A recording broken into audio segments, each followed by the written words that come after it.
nosso tema ele é um tema triplo: adoração, evangelismo e justiça social. Nós vamos começar com o tema adoração. E nós colocamos algumas perguntas que eu sei que muita gente tem dúvida. Nós tentamos buscar aquilo. Eu quero dizer assim, para alguns, muito batido. Tipo, já li, já aprendi, já ouvi de novo, já ouvi outra vez. E isso para mim já é tranquilo, eu já assimilei a ideia normal. Para outros, ainda é uma dúvida.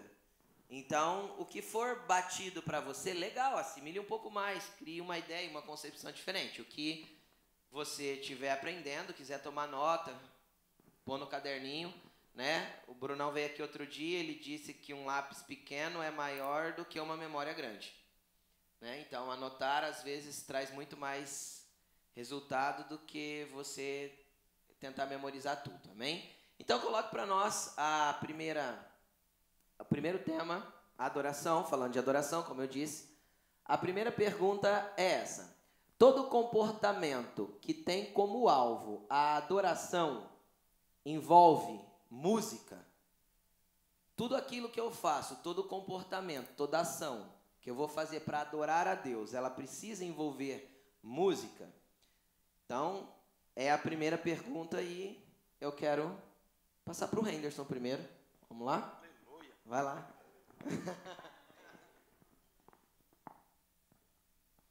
Bom, vamos tentar falar um pouquinho a respeito disso. Todo comportamento que tem como alvo a adoração envolve a música. Eu acredito que necessariamente não, e num outro contexto, sim. Não na ideia de musicalidade como nós entendemos, de expressão, instrumentos, voz, comunicar uma canção. Mas num outro contexto, tudo que nós fazemos emana um som. Muito bom. A tecnologia é outra coisa, né? Emana frequências que têm a ver com o coração de Deus. Eu acho que é muito mais profundo a questão daquilo só que nós executamos como atividade, e sim a essência por trás disso. É que quando a gente começa a falar a respeito de adoração, a gente entende que tudo parte da adoração. Que tudo, eu particularmente, que agora nós estamos fazendo um fórum, não posso generalizar, mas é o costume de falar a gente, nós, o ambiente coletivo.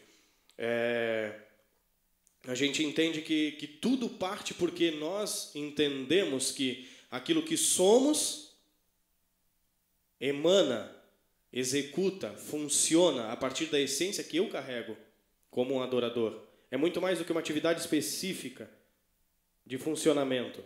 É uma essência que nós carregamos como filhos, de adorar aquilo que o Pai é. É que a ideia de adoração, eu entendo que ela está muito condicionada, né? A palavra adoração está condicionada a um formato de movimento. E eu acredito que não teria uma resposta correta de sim ou de não. Tudo tem a ver com a música? Não necessariamente. E também tem. Só que são coisas abstratas.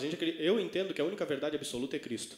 O resto é tudo muito circunstancial e a gente está tentando alinhar o entendimento entre nós para tentar servir de alguma forma. Não sei se me fiz claro ou compliquei mais. Enfim. Quer falar, Felipe? Boa tarde, gente. Tudo bem? Você adora aquilo que você serve, né? Se você serve mais o seu celular do que qualquer outra coisa, o que você adora é o seu celular.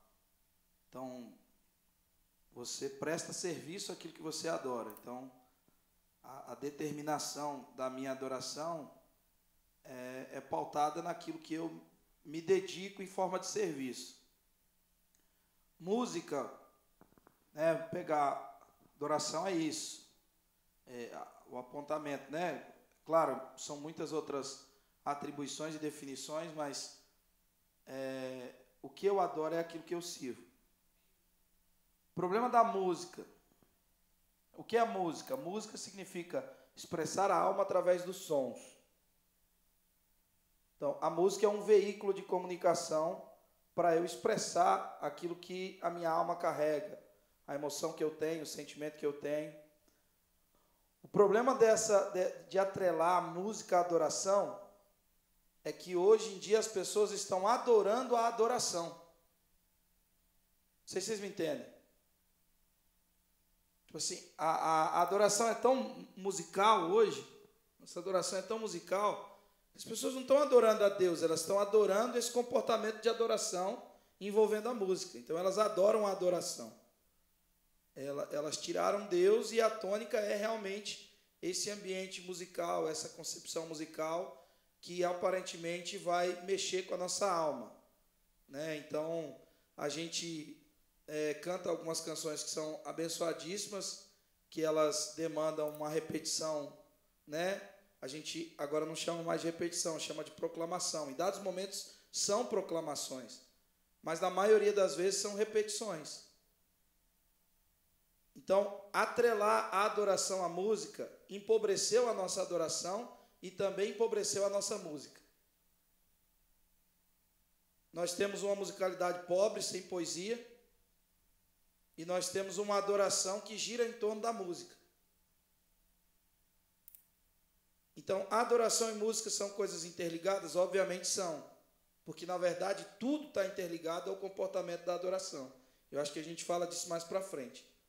Mas vale lembrar que talvez a maior referência que se tenha de adoração na Bíblia, uma das maiores, claro que a gente lembra de Davi, que era um músico, mas a gente lembra de Abraão, ou de Abrão, que era um vaqueiro, que era um fazendeiro, que era um cara que tinha boi, e de repente esse cara foi-lhe imputado o encargo, ou o termo, foi chamado amigo de Deus.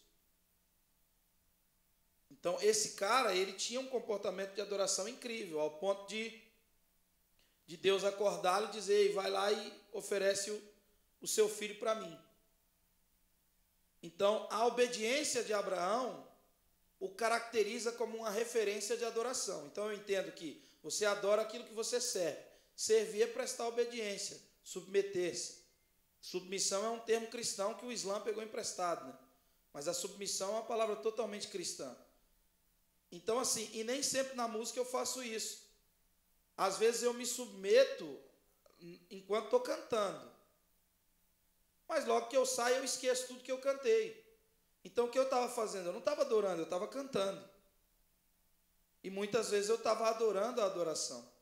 Então, eu não sei se ficou complexo o que eu penso assim, mas embora seja um assunto batido, mas foi um assunto que empobreceu ambas as coisas. O nosso comportamento como adorador e a nossa funcionalidade como músico. A gente limita, não, mas e agora? Vamos melhorar, vamos aperfeiçoar, vamos aprender um solo novo, vamos aprender... Não, é adoração. Por quê? A gente criou um gênero musical e são coisas completamente distintas. Eu acho que depois a gente continua. Vou passar minha bola aí para o Medina. Bom, para falar de música e adoração, eu vou voltar para o princípio. Deus falou para o homem assim: eu vou te pôr no jardim e você vai lavrar e cultivar esse jardim.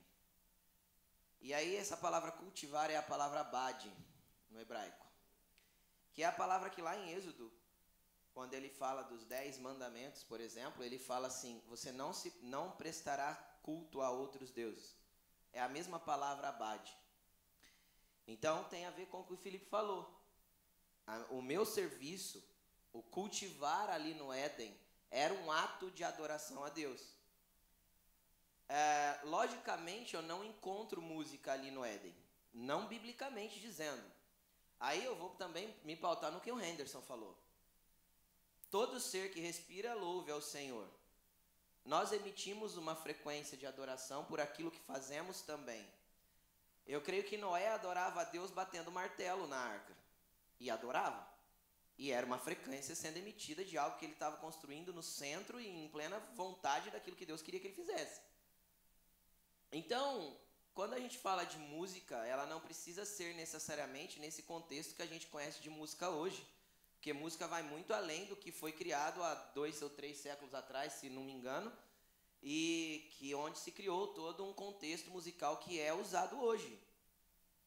Quem está entendendo o que eu digo? É a minha concepção. Aí, por exemplo, eu vou para Isaías capítulo 6. Ali fala que os querubins, eles diziam uns aos outros: Santo, Santo, Santo é o Senhor dos exércitos, e toda a terra está cheia da sua glória.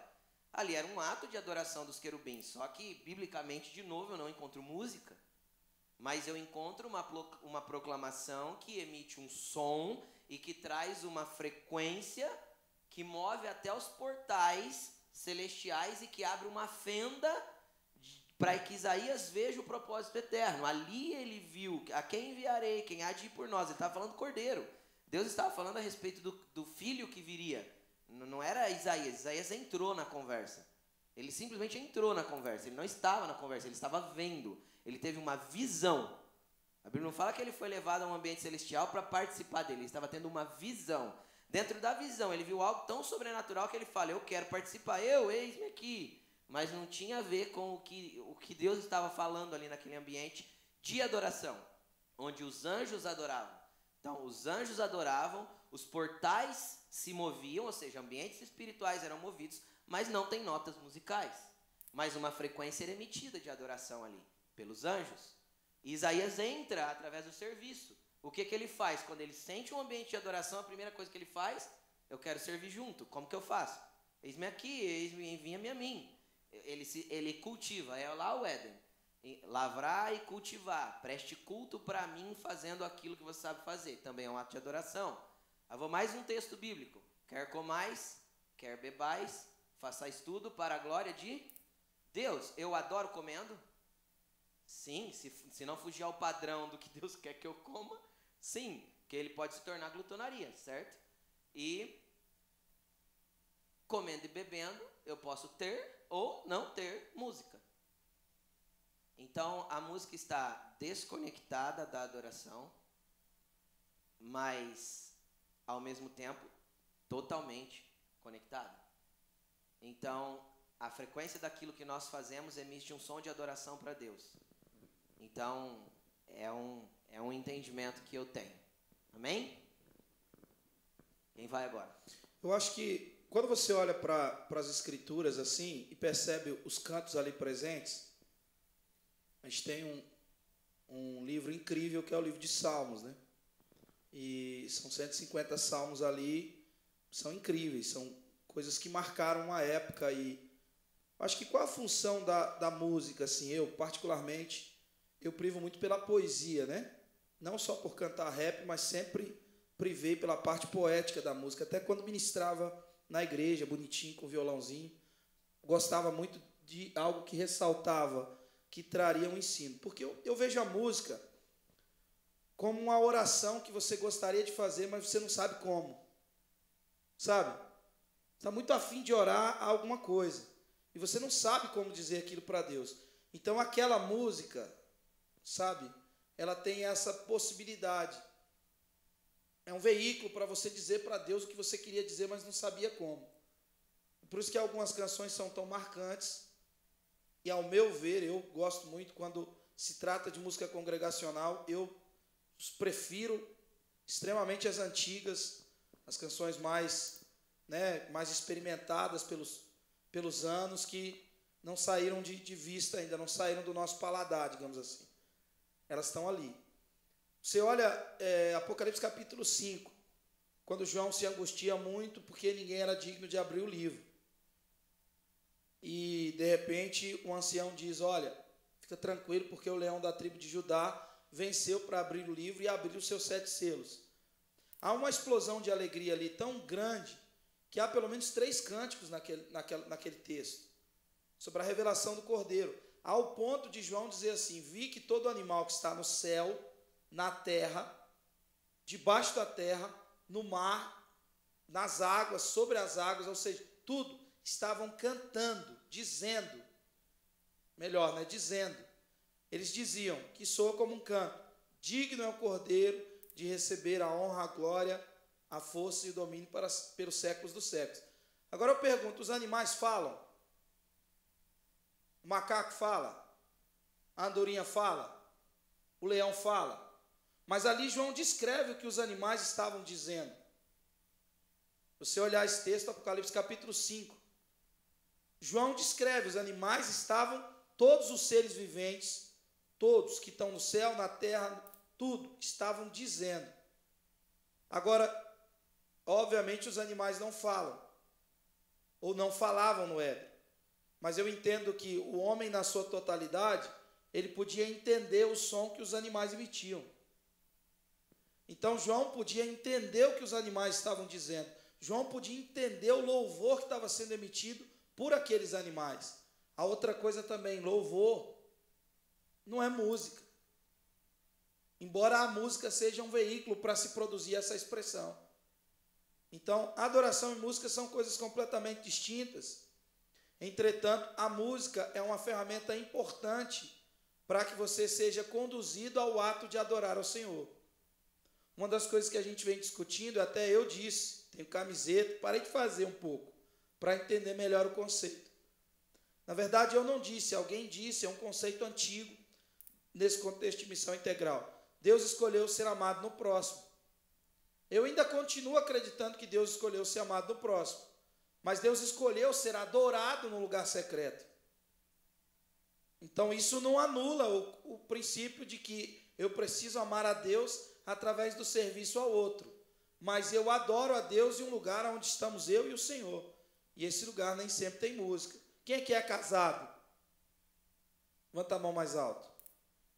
No momento de intimidade com a sua esposa. Incrível. Glória a Deus, aleluia. Amém? Os amém estão meio fracos, parece que, né? Os casais estão precisando mais aleluiada aí. Profetiza um aleluia na sua vida aí. Amém, casal? Amém? Os maridos dão uns aleluia mais entusiasmados, né? As irmãs estão meio assim, estou pisando na bola aí. Mas sempre que você tem esse apogeu de intimidade com a sua mulher, que vocês estão lá juntos, naquela coisa incrível que Deus, obviamente, criou, tem música? Nem sempre. Às vezes tem uma musiquinha ou outra, um pianinho, tocando de leve. Mas tem hora que não dá para pôr música. A intimidade é menor quando não se tem música? Fala para mim. Eu tenho 3 filhos, irmão. É uma logística medonha para poder ter esse momento. É a logística, tem que tudo dar certo. A lua tem que estar alinhada com Marte. É doideira, macho. Então, às vezes tem. Mas quando não tem música, a intimidade não diminui. Por quê? Porque a nossa intimidade não está relacionada a nada externo, é interno. Eu a amo e ela me ama, e pronto. Entende? Então, a minha adoração, ela não vem de uma frequência externa, vamos dizer assim. É totalmente interna. Acho que o Henderson quer falar. Fala aí. Só contribuir com algo que eu também não sabia, fiquei sabendo há pouco tempo. Os eruditos judaicos creem que dentro do ambiente do Éden já existiam as canções. Eles entendem que pela forma que escreveram, Abraão fazia isso, Adão fazia, o próprio Deus. A comunicação deles na conversação não era uma comunicação simplesmente falada, e sim cantada. Eles entendiam que a partir dessa forma de se comunicar, aquele povo já tinha absorvido isso. De não era simplesmente, oi Adão, tudo bem? Era, oi Adão, como você está? Sei lá se era assim. Mas eram canções. Eles entendem que Abraão não conversava com Deus, ou Abraão cantava para Deus. Na verdade, a influência da canção ela é algo que a gente ainda, eu acredito que a gente não mensurou, nem dimensionou a importância que isso tem. Ou a gente nunca compreendeu, ou em algum momento perdeu. A importância que ela existe. Porque para algo funcionar na presença de Deus, a ponto de Ele mesmo criar, para o seu uso particular, digamos assim, existe um nível de importância muito grande que eu ainda não consigo compreender. Sou sincero em falar. De por que quando o querubim foi criado, pífaros e símbolos foram criados juntos. Qual que é o objetivo disso? Eu entendo que nem toda expressão de adoração tem a ver com a musicalidade, mas que ela tem um fator extremamente importante, tem. Porque a música que nós conhecemos ela a partir daquilo que nós ouvimos. Só que o que ela emana, que a gente não vê, tem dentro da intimidade que não tem música, que são as frequências. Quando a gente entende que a voz libera uma frequência, e não é porque eu coloco uma melodia nela que eu transfiro ela para ser música ou não, eu entendo as frequências de vibração que trazem a criação. Isso é uma coisa bem complexa que eu venho estudando aos poucos para tentar entender, porque realmente não faz parte do meu universo. Eu gostaria muito de conhecer um físico quântico cristão, de sentar com ele para poder entender isso. E eu ainda não tive a oportunidade de conhecer essa pessoa. Contar uma experiência, eu tive numa conferência em Cuiabá e eu conversava com um profeta que veio da Venezuela para estar ministrando. E eu falava para ele a respeito de algumas coisas que Deus tinha compartilhado, a respeito de frequências que eu estava estudando. E ele parou assim e disse para mim, eu estava ministrando numa conferência com muitas e muitas pessoas e Deus falava assim para mim, estude física quântica. E eu até hoje não entendi o porquê. E ele disse, eu fui estudar e não consegui compreender. Agora você falando dessas frequências faz sentido para mim.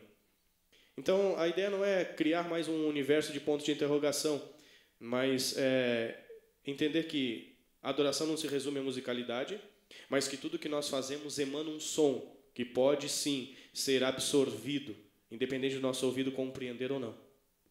Acho que é isso. Amém. Só para fechar, eu acho que linka tudo. A música é importante. Ninguém ensinou Davi ambiente de adoração. E a Bíblia diz que a tenda de Davi tem que ser restaurada. E ali era música o tempo todo, 24 horas, todo dia. Tinha os turnos com Asaf, dia do túmulo, e Amã, e a parada era doida. E Deus fala, eu vou restaurar esse negócio aí. E então é fato que é importante a música. Mais um fato importante, como ele citou, 150 salmos, e não todos estão na Bíblia, né? Nem todos foram compilados ali. Isso já arqueologicamente é provado. Mais uma coisa, o que eu gosto dos salmos, eu acho que eu falei isso recentemente aqui na igreja. Você pega Salmo 51, é quando Davi está ali expressando o seu arrependimento a respeito da sua queda com Batseba ali, com o seu pecado. Cara, por que fazer uma música? Porque ele não queria esquecer. Ele queria cantar e recantar e recantar, porque uma frase eu esqueço, uma música, meu amigo, eu não esqueço. Você quer memorizar, até, né? No passado o marketing usava muito isso, é algo que já até passou um pouco.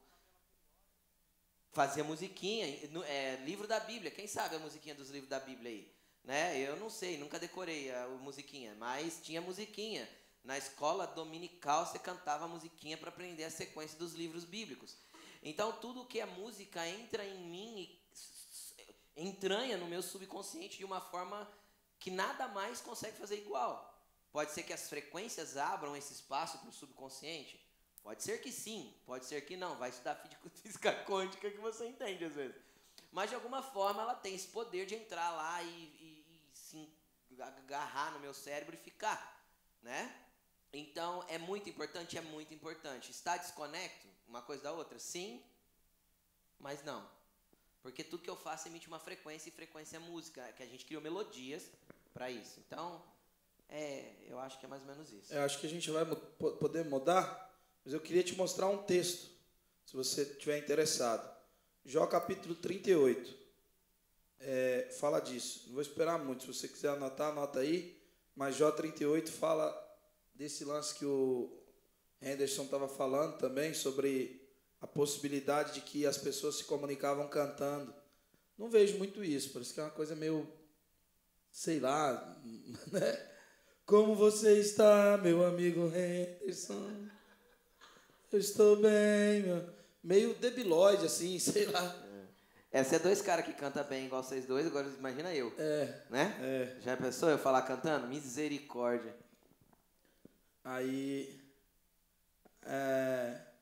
mas tem um texto aqui que diz o seguinte, ó, Jó 38 diz assim, são alguns versículos aqui, acho que 4 ou 5 versículos. Depois disso o Senhor respondeu a Jó de um redemoinho, dizendo, quem é este que escurece os meus conselhos com palavras sem conhecimento? Agora cinge os teus lombos como homem, perguntar-te-ei, e tu me ensinarás. Onde estava tu quando eu fundava a terra? Faz-me, pois, saber se tens inteligência. Quem lhe pôs as medidas, se é que sabes? Ou quem lhe estendeu sobre ela o cordel, o horizonte? Só sobre quem estão fundadas as suas bases? Ou quem assentou a sua pedra de esquina? Presta atenção no versículo 7. Quando as estrelas da alva, juntas, alegremente cantavam, e todos os filhos de Deus jubilavam. Ou quem cerrou o mar com portas, quando este lhe rompeu e saiu da madre? Quando eu lhe pus as nuvens por vestidura, e a escuridão por faixa. Quando eu lhe tracei limites e lhe pus portas e ferrolhos, e disse, até aqui virás e não mais adiante, e aqui apagarás o orgulho das tuas ondas. Aqui Deus está dando detalhes para Jó de quando ele criou tudo. Onde é que você estava? Quando eu estabeleci o horizonte, quando eu estabeleci um limite para o mar e coloquei a escuridão como fralda. Aqui faixa, mas a palavra é fralda. Quando eu disse para o mar, até aqui você vai vir e não mais adiante, até aqui se quebrará a soberba das suas ondas. Mas a Bíblia diz o comportamento da eternidade enquanto Deus fazia tudo isso. As estrelas cintilavam, as estrelas cantavam, enquanto Deus tecia a criação. No versículo 7. Então é como se Deus tivesse dado um play lá num sonzinho e começado então o seu processo de criação. A música, ela emana de Deus, Deus é extremamente musical, Deus é poesia, Deus é o designer de tudo isso aqui que a gente conhece. Então a arte era uma coisa que parte de Deus. Então ela é um veículo incrível para a adoração, isso é indiscutível. Entretanto, fico com, acho que você disse, nem toda a expressão de adoração está pautada em música. Porque senão o cara que não toca nada acha que não adora. Né? Tipo Medina, que diz que não canta, vai falar que Deus não te ouve. Né? Deus não gosta da nossa voz, Deus gosta da frequência que a gente emite. Né? Eu acho que mais do que o que a gente canta, ou toca, ou faz. Isso aí. Isso aí. Vamos para a próxima? Ainda em adoração. O que Deus procura? Adoração ou adoradores? Agora o Felipe começa. Vamos lá. Eu sempre pensei que Deus era meio babaca. Forte falar isso. Assustado assim. Pô, Deus é um velho sentado num trono, cabelo branco, barba branca, esperando eu fazer alguma coisa errada para me castigar. Essa era a minha crise de fé. Com o tempo eu descobri que Deus não envelhece. Deus nunca envelheceu. Continua deslizando nas asas do vento. Mas aí o que acontece? A outra crise é, mas Deus está carente. Precisando de autoafirmação. E aí, Deus? O Senhor é o cara. E aí, Deus? Fica assim não, hein? Estou te adorando aqui. Fica triste não. Estamos aqui.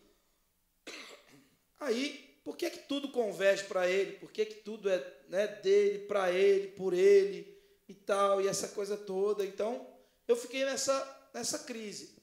Até que um dia me disseram uma coisa. Cara, Deus não procura adoração. Deus é, amém? Ele é, absolutamente. Como se explica isso? Não sei. Mas eu creio que ele é. E ponto. Está decidido isso em mim. Agora, uma coisa é certa. Por que Deus procura adoradores? Porque o adorador se torna igual àquilo que adora. O adorador se torna parecido com aquilo que adora. Então, na verdade, o que Deus procura são pessoas que desejem voltar para Ele. Porque, irmão, deixa eu te dizer, o Senhor nos elegeu nele muito antes da fundação do mundo. Você é uma profecia de Deus, amém? Deus tirou você de dentro dele. Então, o que Deus anseia? Pessoas que desejem voltar para esse lugar. Então, o ato de adorar, ou me portar como adorador, e ter isso como um comportamento contínuo, e constante, e evolutivo. Porque a minha adoração evolui, amém? À medida com que o tempo passa, eu não bloqueio o meu processo de aprendizagem. Então, eu estou aprendendo a adorar à medida com que o tempo passa. Eu vou administrando as minhas fraquezas em adoração. Essa é a forma de eu administrar as minhas fraquezas. Então, por exemplo, um cara que tem uma dificuldade no campo da sexualidade dele, no campo da confusão de gênero, não da ideologia, mas da confusão. O cara tem afeição por outros homens e ele vem para a igreja. Sei que é um assunto que assusta alguns já de cara, né? Mas ele vem para a igreja. Esse cara está ali, ele tem um pecado que não é diferente do mentiroso, não é diferente do corrupto, sim ou não? Mas ele está ali. O que ele precisa fazer em relação àquela fraqueza que ele tem, que não é diferente da outra fraqueza? Assim como eu, assim como o Medina, assim como o Henderson, assim como todo mundo, ele vai ter que administrar aquela fraqueza em adoração, porque o adorador se torna parecido com aquilo que adora. Então não é Deus que precisa da minha adoração. Eu preciso aderir a um comportamento que me torne semelhante a Ele, porque assim eu tenho vida abundante. Então, o fato de Deus querer que nós o adoremos não é um ato de autoafirmação na perspectiva de Deus. É um caminho para nos transformar. É amor a nós. Então Deus procura adoradores e não adoração. Falando nisso, só pautando isso, eu acho que eu não tenho muito o que completar. Eu acho que o Felipe, ele colocou 3 pontos aqui. Primeiro, as palavras do próprio Jesus em João capítulo 4, falando com a mulher samaritana, o Pai procura adoradores que o adorem em espírito e em verdade. E Salmo, esqueci o número do 115, né?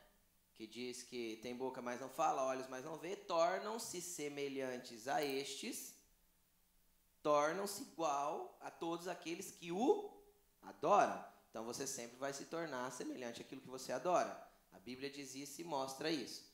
Aí, concluindo, isso mostra que a adoração, ela precisa ser, isso é uma frase muito falada e ainda pouco compreendida. A adoração precisa ser um estilo de vida. Aí todo mundo fala isso e pouca gente vive isso. O que é a adoração ser um estilo de vida? Como a gente falou no primeiro tópico, tudo que nós fizermos, façamos como oferecendo ao Senhor e dando graças para transformar isso numa adoração. E aí a nossa vida vai ser uma vida de adoração constante, tá? E aí a gente vai caminhar como adoradores. Todo culto, toda adoração, ela precisa estar envolvendo a minha alma, porque a música faz isso, certo? Foi falado aqui já. Cara, Romanos 12, 2, 1 e 2. Rogo-vos, irmãos, pelas misericórdias de Deus, que apresentem os vossos corpos como sacrifício vivo, santo e agradável a Deus. Este é o vosso culto racional. Então, tem a ver com o que o Henderson acabou de ministrar também, ele citou isso. Eu venho e não sinto, mas minha razão e meu entendimento sabe que ele está. Então eu o adoro, não porque eu estou sentindo alguma coisa, ou porque estou vendo alguma coisa, porque quero ver alguma coisa ou tocar alguma coisa. Por que eu o adoro? Simplesmente porque ele é quem é. Ele é Deus e é digno de toda adoração. E eu, como nada, sei que eu preciso me prostrar diante da grandeza dele e adorar. Se você pegar, eu esqueci a palavra hebraica agora, mas se você pegar a palavra adoração no hebraico, ela significa rendição, se prostrar, reverenciar, lançar-se ao chão. Essa é o significado da palavra adoração lá no hebraico, no contexto do Velho Testamento, no contexto até da Torá. Então, é me lançar ao chão, é reverenciar, é me prostrar, é render tudo e saber que Ele é. Eu acho que é isso, Ele é. E se Ele é digno de ser adorado, e não tem como não adorá-lo. E às vezes eu não vou estar sentindo nada. E às vezes eu não vou estar nem com vontade de adorar. Quem já não teve vontade de adorar, não estava com vontade de adorar. Mas você conscientemente, com a razão, você sabe, eu preciso adorar. Porque eu sei que preciso, pela grandeza de quem eu sei que Ele é. Então eu me prostro e começo a adorar. E aí o ambiente muda. Ele muda porque ele encontrou adoração? Muda porque Deus encontrou adoração? Não, muda porque Deus encontrou um adorador. Amém? Henderson? Só tentar corroborar de alguma forma. Eu tenho uma frase que eu guardei para mim, que um dia Deus falou, e eu acho que ela é um balizador na minha vida. Todo relacionamento pautado em resultados não será duradouro. Então, o meu relacionamento com Deus é independente do resultado. Eu adoro, eu me relaciono, eu sirvo pelo que Ele é. Ponto. Então, eu tiro a ideia e a expectativa dos resultados. Isso eu acho que é importante a gente guardar isso. O meu relacionamento com Deus é pelo que Ele é. Logo, eu preciso entender que Deus de fato busca adoradores. Então eu preciso entender que o meu relacionamento com Ele é pelo que Ele é, porque eu também sou.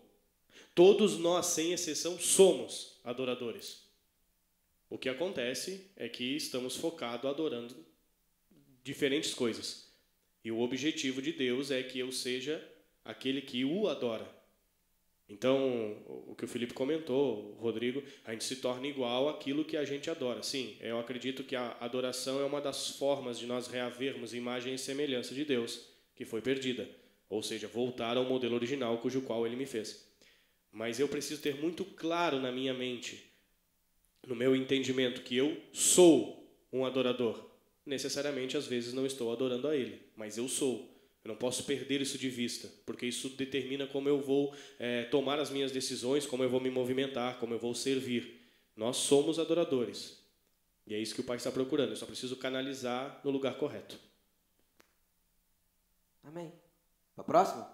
Vamos embora. Evangelismo.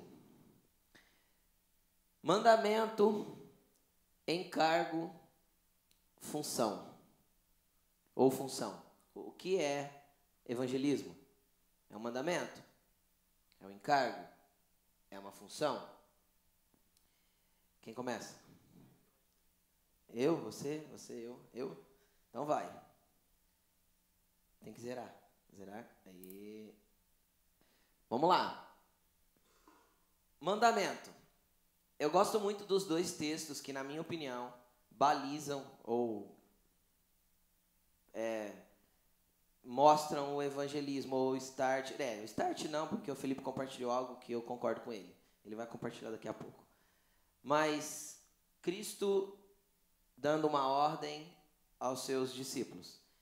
E esse texto ele é descrito por Marcos e por Mateus de forma diferente.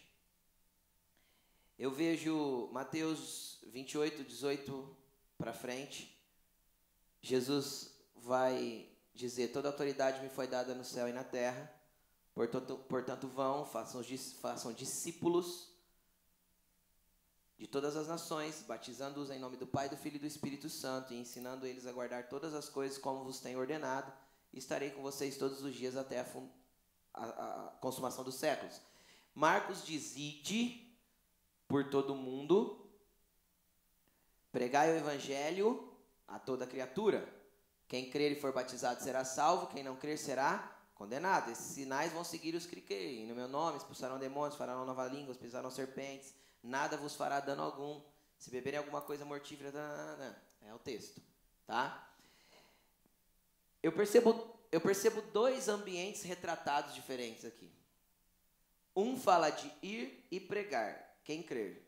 O outro fala de ir, fazer discípulo e batizá-lo. São ambientes que têm o mesmo fim, mas com movimentações diferentes. E eu entendo que ambos são evangelismo. Tá? E entendo também que ambos são mandamento. Eu não tenho opção de não fazê-lo. É uma ordem. Jesus não falou: vai quando vocês puderem, vai se vocês conseguirem, se sobrar tempo, se você tiver condições. Jesus não falou isso, ele falou: vai. Ele falou: movimente-se, caminhe, faça. Então, eu gosto muito do que Paulo falou para Timóteo: faça a tempo e a fora de tempo. E eu acho que isso baliza a movimentação da igreja cumprindo esse mandamento, porque a igreja espera haver um tempo propício para evangelizar. Ela espera que a constituição local da igreja faça um trabalho evangelístico para ele se envolver e evangelizar. Espera, então, vai ter um evangelismo hoje na praça, eu vou. Quando vai, né? Mas Paulo falou para Timóteo, a tempo e a fora de tempo, cumpre bem a obra de um evangelista. Então o que ele disse? Tempo, fora de tempo. Isso quer dizer o quê? Todo tempo. Então o que eu acho que Paulo pensou, a minha compreensão tempo, quando uma mobilização foi feita, quando você está lá com esse fim, fora de tempo, você não vai para o teu trabalho para evangelizar, você vai para o teu trabalho para trabalhar e adorar a Deus com o teu trabalho, porque trabalho é adoração. Nós acabamos de falar. Tá, só que você deve manifestar o reino no teu trabalho, é um mandamento, você deve estar trabalhando focado que também ali você precisa exalar e manifestar o amor do Pai. Certo? Amém? Eu diferenciei Marcos de Mateus porque eu acho que é duas movimentações diferentes. Dois tipos de evangelismo diferentes. Aquele que eu trago para perto, crio um discípulo, e aquele que eu manifesto algo e prego. E falo. E aí existe uma contra-manifestação das pessoas em favor daquilo que foi pregado. Tá? Então é um mandamento? É claro que é um mandamento. É um encargo? É um encargo. Isso fala da função da igreja como um corpo. Aí eu acho que o Felipe e o Renzo vai ter muito mais know-how para falar disso do que eu. E é uma função? Sim, é um funcionamento da igreja nisso. Mas aí nós temos que esmiuçar essas coisas. Aí eu quero passar a palavra.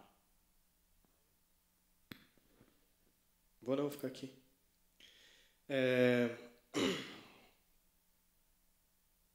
Eu gosto de uma expressão da ideia de evangelismo. O Felipe trouxe uma conotação muito boa, mas eu gosto de pensar que a ideia de evangelizar, a palavra evangelho fala de trazer boas novas, né? De anunciar boas notícias, mas é de expressar com quem eu sou o evangelho que eu carrego, que Deus colocou para dentro de mim. Eu gosto muito de entender que o ato de evangelizar é colocar para fora aquilo que me alcançou. É expressar na síntese o Cristo, que a boa nova é o Cristo. O evangelho do reino, a boa nova é que Ele existe por meio dele. Então eu gosto de pensar que a forma que eu estou evangelizando, ou a forma que não se trata de uma função específica, de uma conotação, como disse o Rodrigo, as pessoas esperam uma mobilização dia tal, em tal lugar, de tal forma, para fazermos. Eu gosto da ideia de que eu vou colocar para fora aquilo que Cristo colocou para dentro. E isso sim é um mandamento, porque o que às vezes acontece é que nós carregamos paradigmas desconstruídos dentro de nós que protegem o nosso eu. Eu gosto de criar a ideia de que eu tenho dentro de mim a solução do mundo, o Cristo. E eu privar as pessoas disso é puro egoísmo. Então eu não posso ter essa centralidade no eu. Eu tenho que entender que eu tenho a solução para tudo, para as pessoas que está dentro de mim. Então eu vou evangelizar, eu vou botar para fora aquilo que Cristo colocou para dentro. Eu gosto de pensar assim.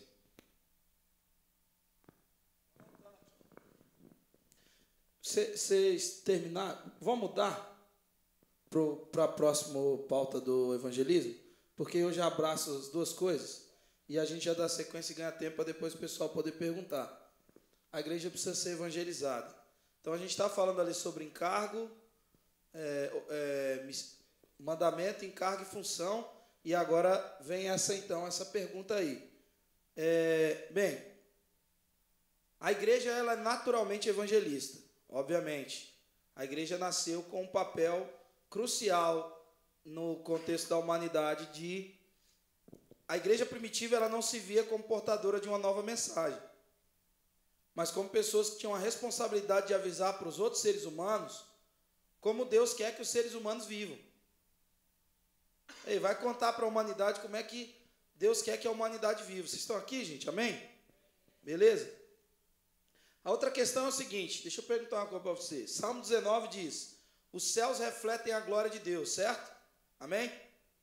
E o firmamento anuncia a obra das suas mãos. Tem um versículo escrito nas nuvens? Tem. Tem João 3,16 escrito nas nuvens? Mas os céus refletem. Mas tem um texto bíblico lá? Não. Mas ele reflete, sim ou não? Então, a gente tem a concepção de que evangelizar é, sabe, digamos assim, vomitar a Bíblia em todos os lugares que a gente puder. E deixa eu te dizer uma coisa, a gente é carta, você é uma carta, amém? Carta não fala, brother. Carta não fala. Carta não fala nada. Carta serve para ser lida. Então, a evangelização, ela tange a um princípio, ao relacionamento. Você não consegue evangelizar uma pessoa se você não se relaciona com ela. Olha só, Jesus era amigo de beberrões e pecadores, lembra disso? Por quê? Porque quando você não se relaciona, Jesus era amigo, ele tinha uma relação afetiva com os quais ele evangelizava.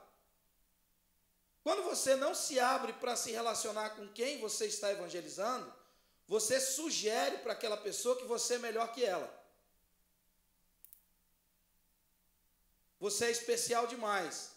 Você tem a solução para o problema dela. Agora, no relacionamento, carta não fala. Carta serve para ser lida.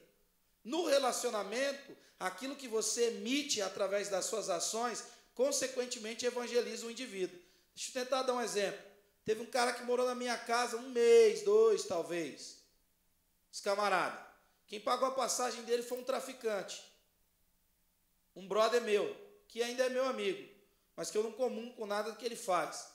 Mas ele me ligou, me chamou pelo meu apelido ainda das antigas, falou, ó, fulano vai morrer aqui, o Magrão, um cara que canta rap, teve um processo comigo, uma amizade e tal, falou, ele vai morrer, posso mandar ele para você aí?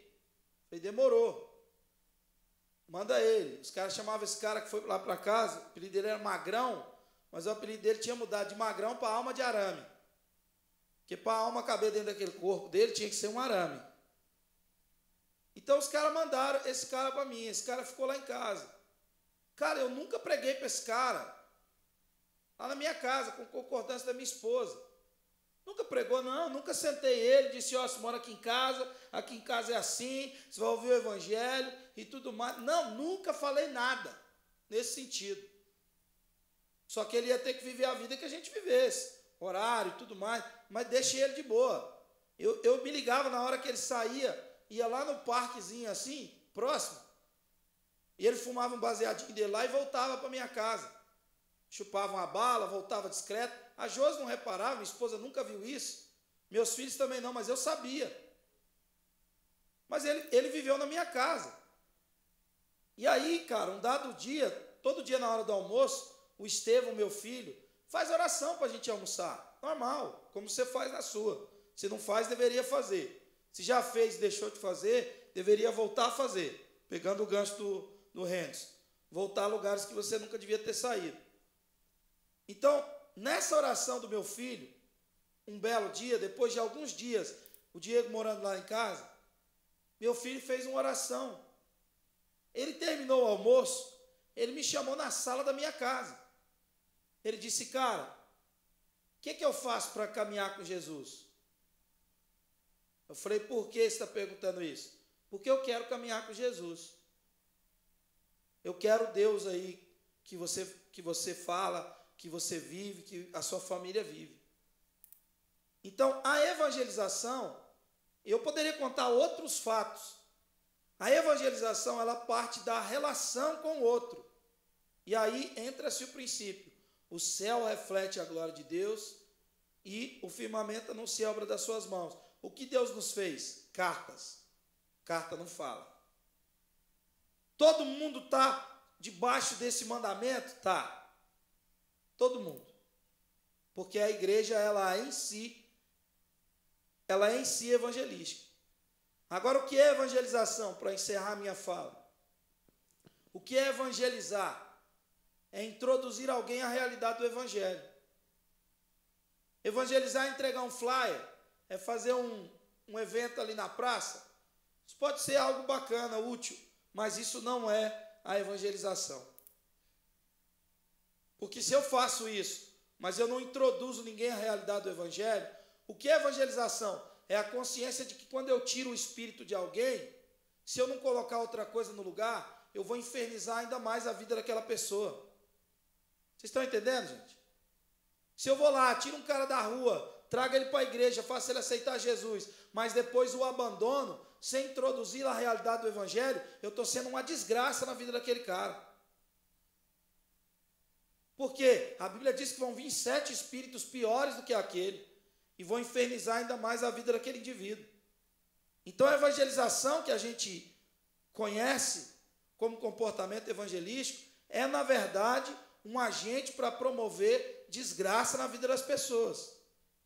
Porque se não houver disposição em mim de introduzir aquele indivíduo à realidade do evangelho, isso não é evangelização. Por isso que Jesus era amigo de beberrões e pecadores. Por isso que Jesus se dispôs a ir comer na casa de Zaqueu.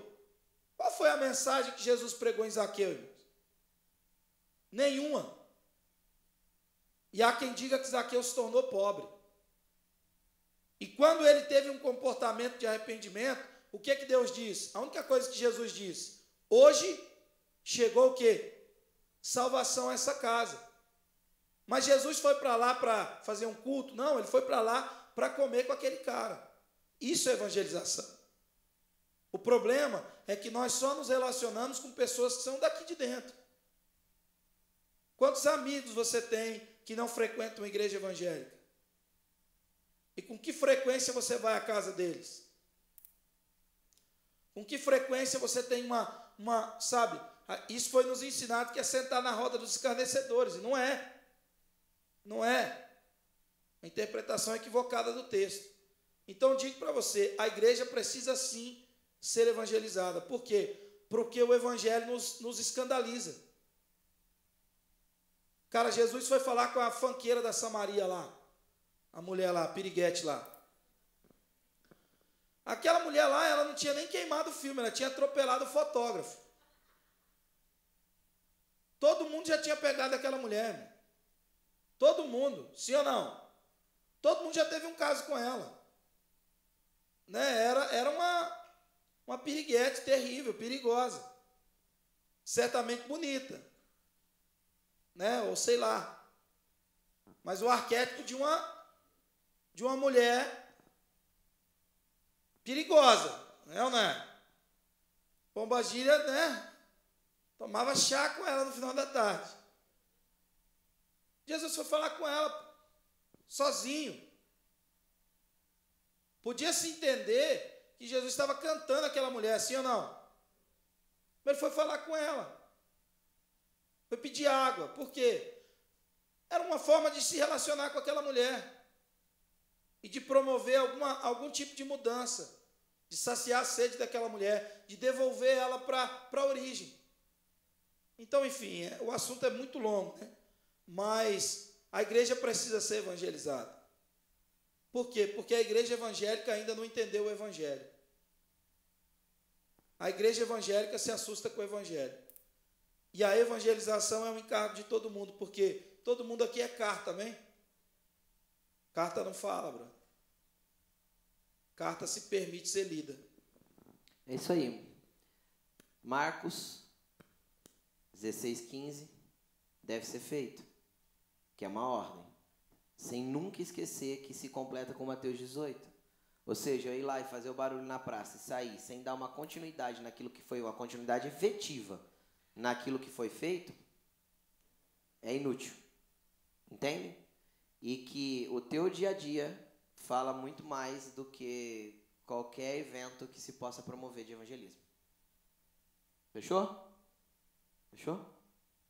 Então vamos para a próxima. Justiça social. Qual a diferença entre justiça social e assistencialismo. Quem começa? Henderson. Eu gosto de usar uma expressão para isso, que está em Mateus 6. Buscai primeiro o reino de Deus e a sua justiça. Eu gosto de chamar de justiça celestial. Porque existe um reino e existe uma justiça que está inserida nesse reino. Isso é muito diferente do assistencialismo. Às vezes as práticas são semelhantes, mas a essência é o que determina aquilo que nós estamos fazendo. Eu não vou entrar muito no mérito da questão da ordem da justiça, né? De forma simples, o pessoal costuma dizer que justiça é dar ao outro aquilo que ele tem direito. E eu gosto de tentar viver na prática do amor, que é dar ao outro aquilo que eu tenho direito. Mas a minha ideia não é entrar muito nessa questão da essência da palavra em si, mas entender que quem me dá para fazer determina se aquilo que eu estou fazendo é ou não é legítimo. O assistencialismo e a justiça social, como a gente conhece, essa prática de acompanhamento ou de servir pessoas menos favorecidas, elas se confundem, porque muitas vezes a prática pode ser semelhante, mas não tem a ver com aquilo que eu estou fazendo, e sim com quem me deu para fazer. Eu vou dar um exemplo que tem a ver um pouco também com o evangelismo. Nós fizemos um trabalho com moradores em situação de rua, e Deus me deu a direção de levar pizza para essa galera. Então a gente vai e serve pizza para morador de rua. E nesse contexto, quando eu comecei a fazer esse trabalho, eu disse para Deus, eu vou lá fazer o quê? A mentalidade totalmente equivocada e distorcida, procurando já uma meia dúzia de versículo bíblico para falar para os caras. E aí foi que Deus disse, não faça, seja. Bota para fora o que eu coloquei para dentro, seja. Manifesta a carta, não fale, só seja. Fique lá, fique com eles. E a partir disso surgiu as outras formas que nós trabalhamos hoje.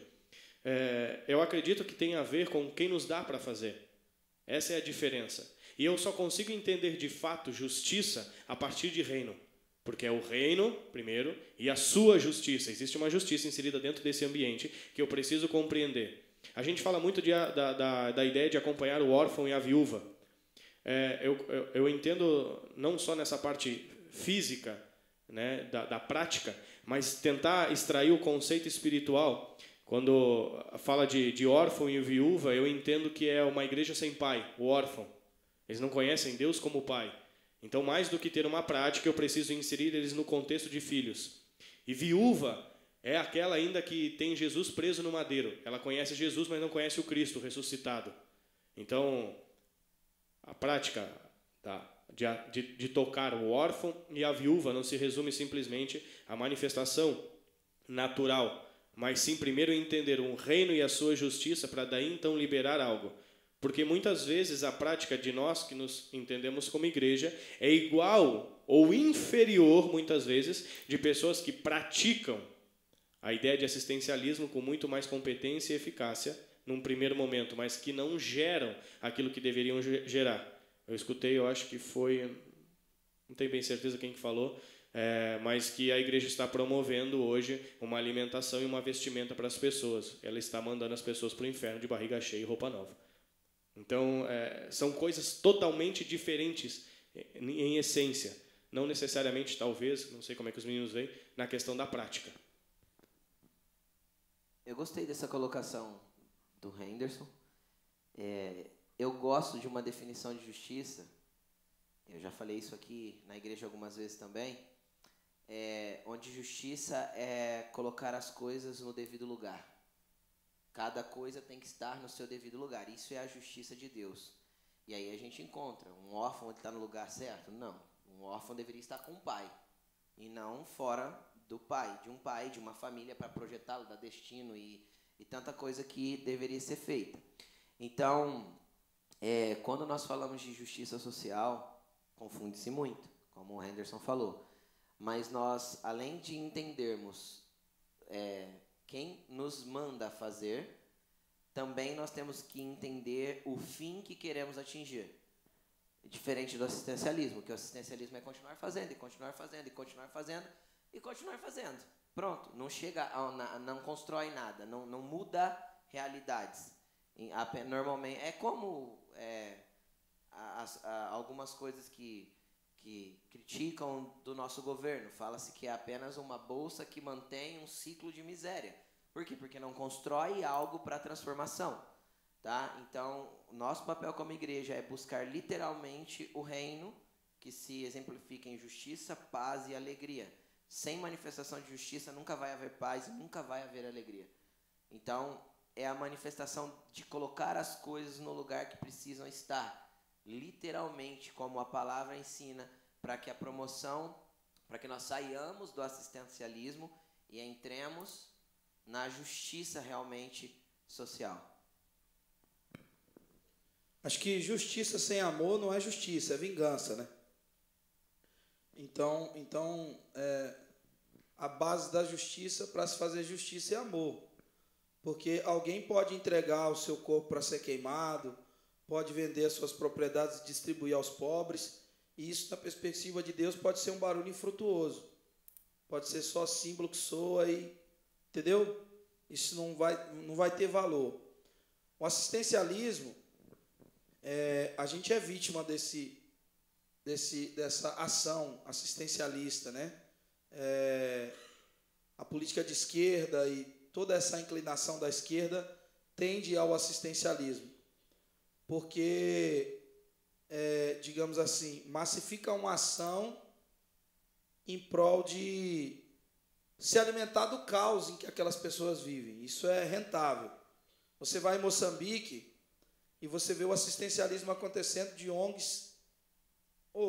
Malau e Moçambique, eu vi isso acontecendo. ONGs de todo mundo acontecendo, e aquele assistencialismo ele não promove nada. Então, o que é prática de justiça, o que é uma ação de justiça?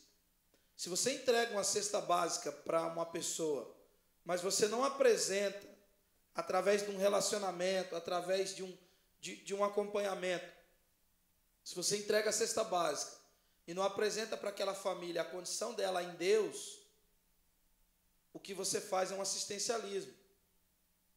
E isso tem muita gente fazendo. Como eles falaram de justiça, eu gosto de uma palavra para justiça: equilíbrio. Eu ouvi o Carlinhos Queiroz dizendo uma vez que justiça é devolver o devido equilíbrio.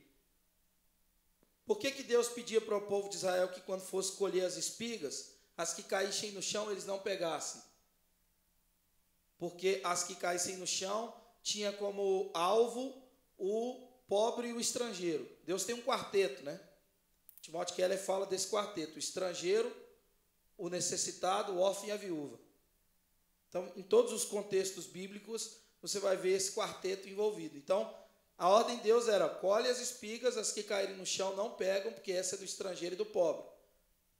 Obviamente, Deus estava pensando no pobre, no estrangeiro, mas também estava pensando na recomposição orgânica do solo. Então, aquela ação era uma ação de total equilíbrio, de pleno equilíbrio, porque ele pensava na terra e ele pensava no ser humano, amém?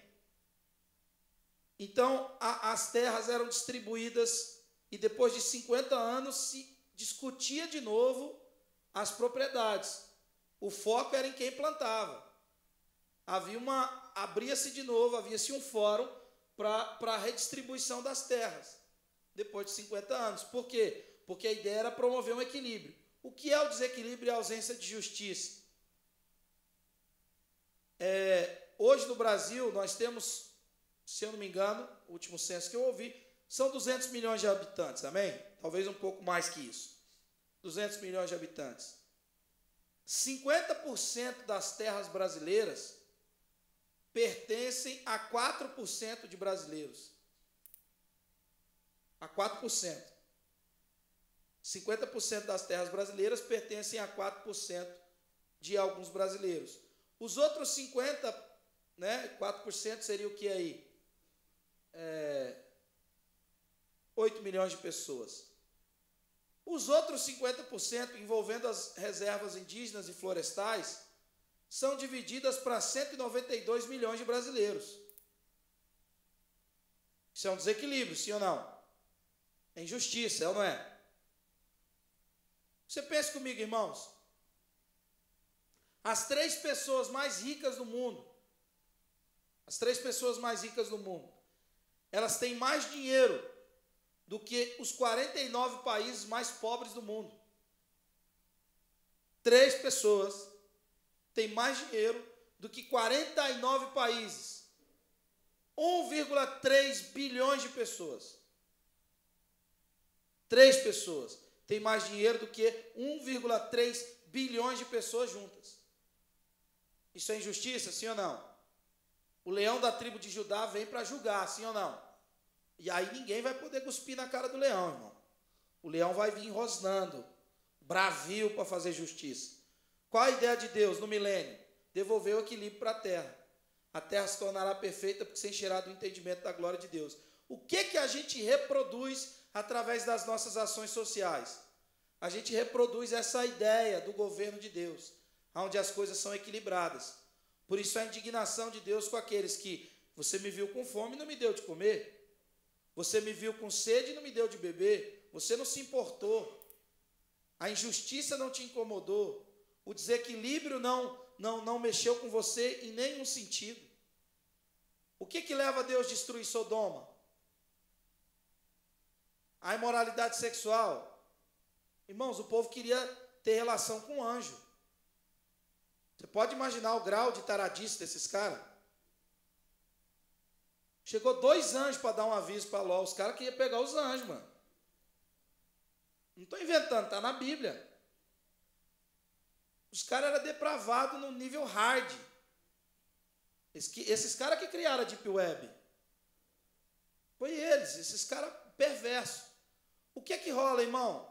Aí você enxerga isso como tipo assim, não, Deus destruiu o povo por causa dessa perversão. Não. Ezequiel 16:49 diz: esta foi a iniquidade de Sodoma, fartura de pão, próspera ociosidade teve ela e suas filhas, mas nunca fortaleceu a mão do pobre e do necessitado.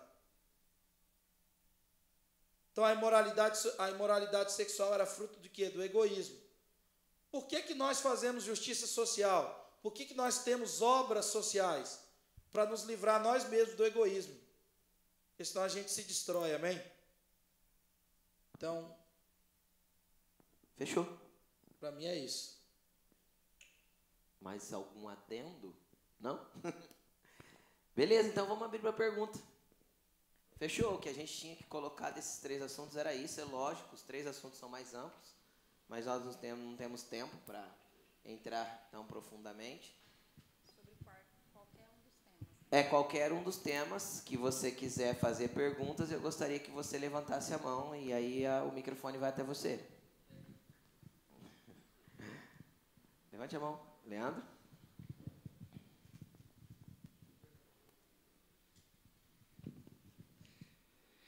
Eu vou falar de adoração. Só um segundinho. Você vai repetir.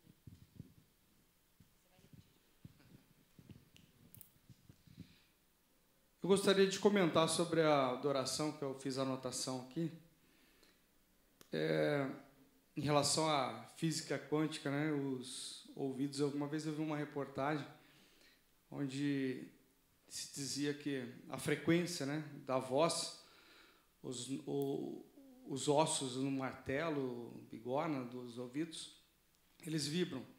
E quando se há música, eles meio que dançam. E aí, se fosse... Também estou na tua vibe. Não estou dizendo que eu sei. Eu fico imaginando. Se há uma frequência onde fica harmonioso e os ossinhos do ouvido dançam, e, consequentemente, o nosso corpo todo, quando se ouve uma música, dança, alguma coisa na frequência deve ter. E aí nos leva a alinhar todas as vozes, equilibrando o louvor e chegando a Deus. Agora, a pergunta: contemplar ou louvar a criação honra a Deus ou desagrada? Vai lá, Henderson.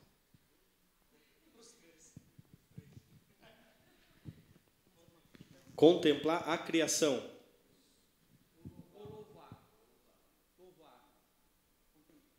É que eu entendo a ideia de contemplação com olhar atentamente, a ponto de compreender os detalhes. Eu sempre brinco com o pessoal que aquelas pessoas que entendem de arte, que eu não entendo, que ficam olhando aqueles quadros, que para mim é um monte de risco, e o cara fica lá parado, um bom período. Eu não entendo por que ele faz aquilo, mas ele entende. A ideia de contemplação com o objetivo de extração, eu acho que ela é válida. O problema é quando ela entra num contexto de contemplar por fascínio, que é uma das coisas que nós fazemos com o Deus que nós criamos, que é o que eu tentei expressar um pouco enquanto ministrava. O Deus que nós nos relacionamos, necessariamente, não é o Deus que Ele é o Deus criado, que nós determinamos e definimos como Deus é. A gente se relaciona a partir da nossa compreensão. Então, a gente cria um Deus condicional. Se eu estou contemplando, e a ideia deveria ser essa, para extrair, ou seja, compreender, entender, analisar, eu creio que não tem problema. O problema é quando eu começo a me relacionar àquilo porque eu tenho objetivo de fascínio ou desejo. Aí, de fato, eu acredito que seria um problema, porque você entra no princípio da idolatria. O problema da idolatria que nós temos é que nós reconhecemos a idolatria em alguns aspectos. Mas a grande maioria do ser humano, se não todo, porque ele é um adorador, ele foi feito para adorar, ele é idólatra.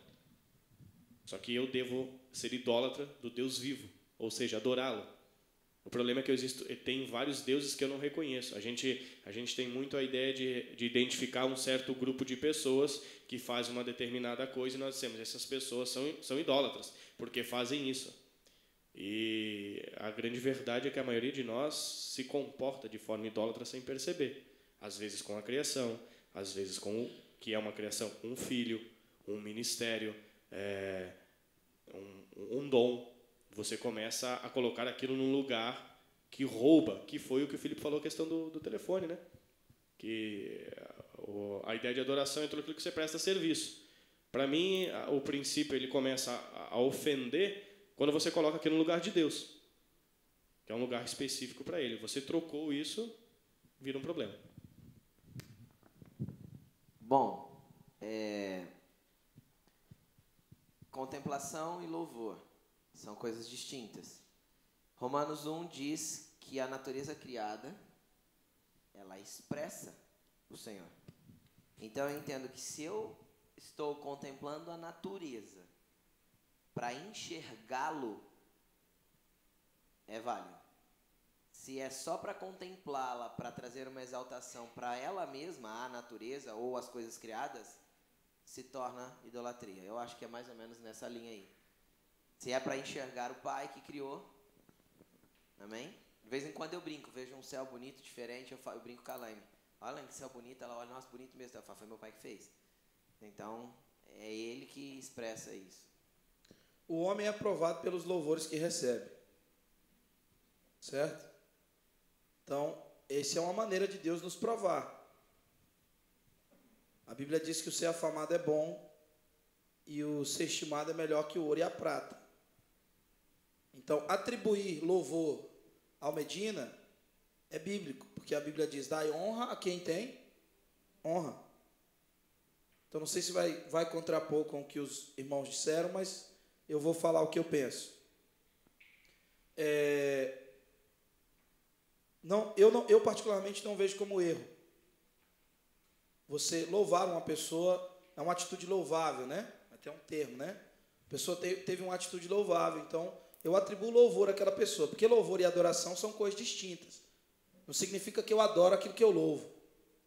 Jesus disse, esse povo me louva com os lábios, mas seu coração está longe de mim.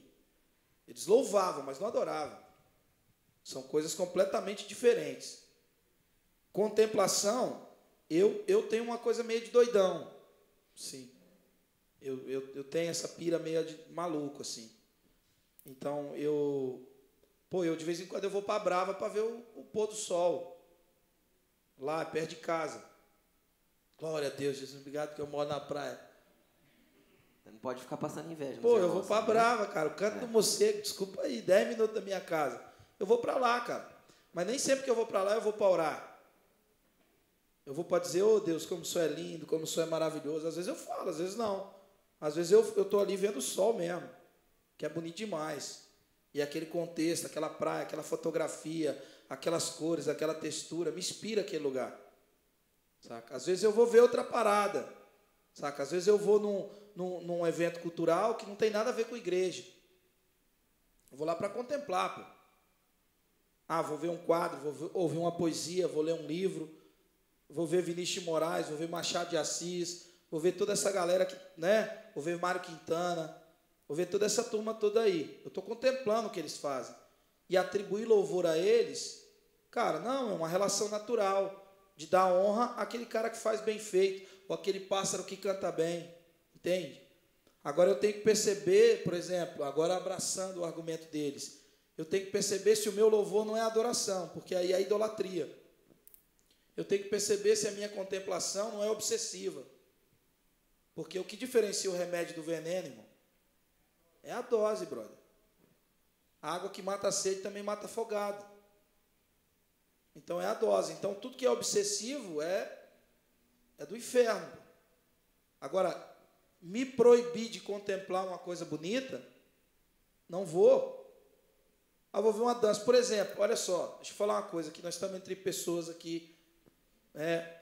Mas deixa eu falar uma parada. Irmãos, eu sou completamente avesso, entendo que o inferno está ali, que os principados, os demônios estão ali agindo e tem um monte de coisa maligna ali. Mas não cá para nós. O carnaval não é uma festa bonita? Vamos dizer assim, tira todo o contexto de sensualidade da sua cabeça. Pensa só nos carros alegóricos, na decoração, na musicalidade, não é uma coisa assim, sim ou não? Se isso fosse, tipo assim, não tivesse toda essa parada do inferno, essa sensualidade, esse culto ao corpo, por que o pecado está ali? Está na arte produzida ali? Não. Mas porque é obsessivo. Porque é adoração, porque é um culto, porque descentraliza Deus. Agora, observar uma coisa bem feita e dizer, cara, aquilo é bem feito, aquilo é bacana, é arte. Mas deixa de ser porque, obviamente, as intenções, a condução daquilo é um fim que não é Deus, entendeu? Então, eu acho que contemplar coisas está baseado naquilo, analisar e tudo e reter o que é bom. Acho que Deus quer que a gente contemple as coisas, que a gente retenha coisas boas disso que a gente contempla. Eu acho que eu não tinha pensado no contexto homem, tá? Quando eu respondi. No contexto, a pessoa receber um louvor por algo bem feito, o que eu concordo com ele, tá?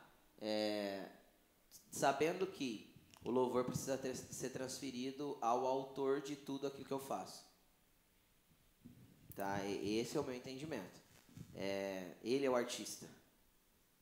Eu transmito a arte.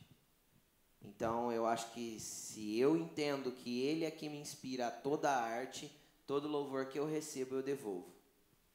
Então, a honra continua sendo dele. Eu só transfiro a honra. Eu recebo a honra e transfiro a honra. É meu entendimento, pelo menos. Amém?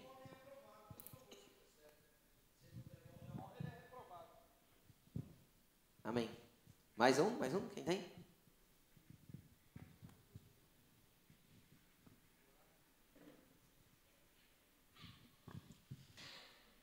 A respeito da parte de evangelismo que vocês colocaram aí, eu entendo que a gente é carta, a gente tem que ser mais lido do que realmente ir lá e agir de alguma forma, até porque não é a gente que convence, é o Espírito Santo que convence. Mas o fato de, por exemplo, a gente sair para fazer juntar uma galera e fazer um evangelismo profético, alguma coisa desse tipo, o fato da gente não ter aquele tempo de intimidade, mas a gente conseguir expor alguma coisa que Deus fala para a gente passar para a pessoa, ou no caso, só da gente ir lá e trocar uma ideia e expressar alguma coisa de Deus para a pessoa, Então, se eu não tiver aquela continuidade, foi tudo em vão? Posso falar primeiro? Atos capítulo 2, versículo 8 em diante. Entendeu? Versículo 8 em diante. 7 em diante, alguma coisa assim. O Espírito Santo vem. Algo foi manifesto ali, juntou uma galera em volta. Tá, juntou uma galera, e aí? Dava tempo de 12 discípulos sentarem com... Se 3 mil receberam a fé, sei lá, 8 mil, 12 mil, 15 mil, 20 mil, quantos tinham ali, não sei. Sentar com todo mundo, se relacionar com todo mundo. Não, a parada ali era pregar o evangelho. Então Pedro levanta e já começa. Varões galileus, hoje está cumprindo o que Joel falou. E pau, desce o evangelho neles, cara. 3 mil disseram sim. O que a igreja fez depois? Agregou essas pessoas à vida orgânica da igreja. Atos 2 termina.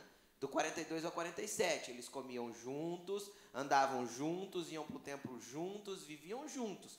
Então aí desenvolveu-se uma cadeia de discipulado, de ensino, de batismo. Tanto que a primeira coisa, o que faremos nós, irmãos? O cara questiona Pedro ali.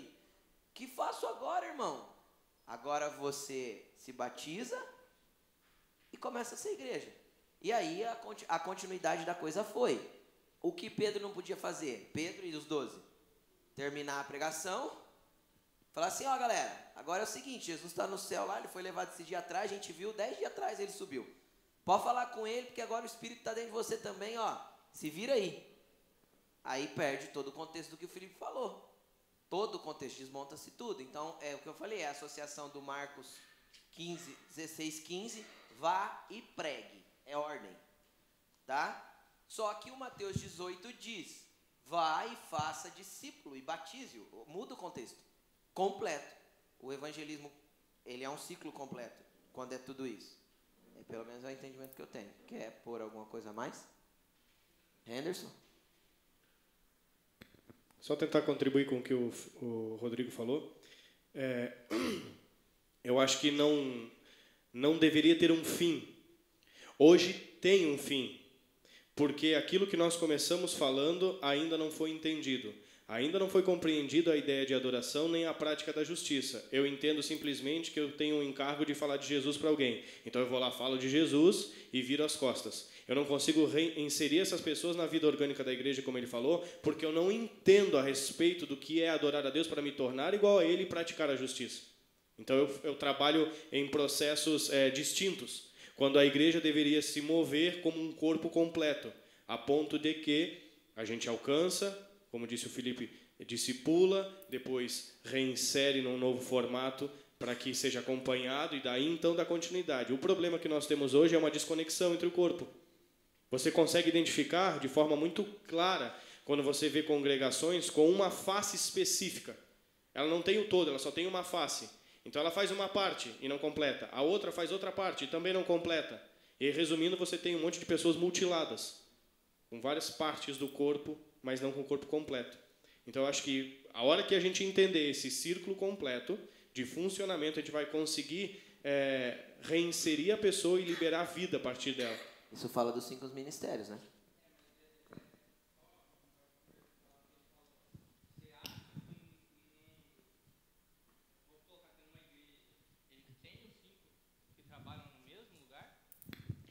Tem. Só que muitas vezes eles estão dormindo. Mas tem. Acredito que tenha Aqui também. dentro tem apóstolos, profetas, evangelistas, pastores e mestres. Eu Talvez também você não acredito. saiba.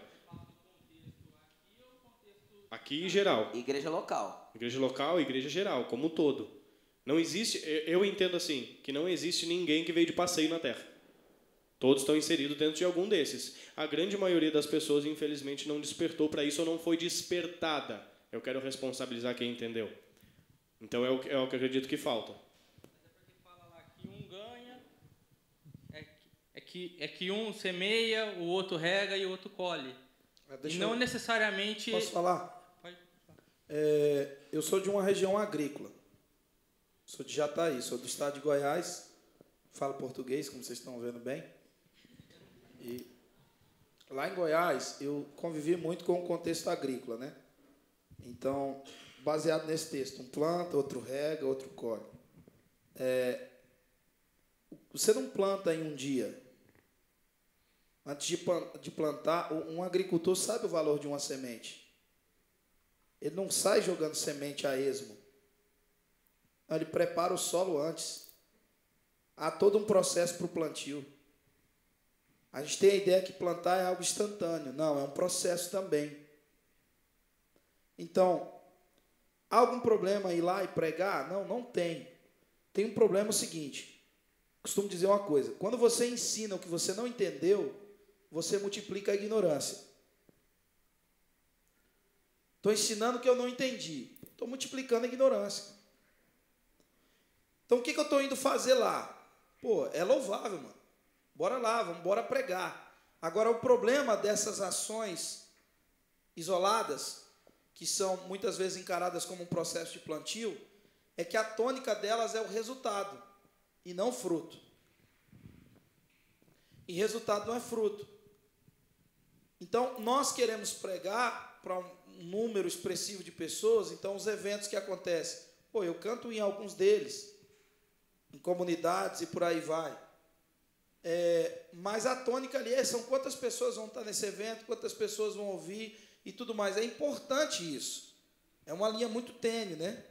Para anular essa ação, porque ela é importante. Agora, desde que as pessoas que vão, elas estejam disponíveis a participar desse processo que é o plantio. E plantar não é assim. Plantar, você prepara solo, preparar, você vira solo, preparar, você avalia aonde você vai estar indo. E eu gosto de falar para as pessoas que têm esse comportamento, a gente quer ir pregar, beleza, mas nutre compaixão por aquelas pessoas. Se compadeça dela antes. Agora, aí entra a importância da intercessão. Porque o que gera compaixão no coração de alguém é a intercessão. Aí tem quem diga, eu não vou aonde a minha intercessão ainda não foi. Por quê? Porque quando eu intercedo por um lugar, eu estou nutrindo compaixão em relação àquele lugar. Compaixão não é um atributo humano, é um atributo celestial, plantado pelo Espírito Santo através de gemidos inexprimíveis.